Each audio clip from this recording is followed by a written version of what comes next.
մենք բոլորս գիտենք, որ կարելի է ընտրություն կեղծել, կարելի է ընտրությունը կեղծել ոչ միայն հենց ընտրության օրը, այլ նաև կարելի է դրանի նախորդող օրերին կեղծել, հաջորդող օրերին կեղծել, այսինքն ընտրությունը կարելի է կեղծել, բայց շատ քիչ իշխանություններ կան, որ այտենց մեծ կեղծիքը կարողանում են հետո մարսել, որպես կանոն այտենց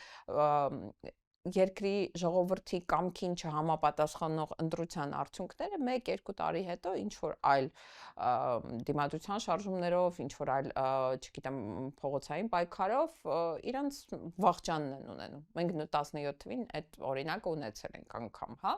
որ իշխանություն, որին չէին ուզում, որը խոստացել էր, որ չի վերընտրվելու, ընտրվեց, ու հետո 18-ին եղավ այդ իշխանափոխություն, հեղափոխություն, թելադրած, կարևոր չի, բայց եղավ։ Հիմա մենք ինչ ենք մտածում, որ հունիսի 6-ն է, 7-ին, հա, հունիսի 8-ի առավոտը, եթե սրանք են էլի ընտրվել, то դա վերջն է։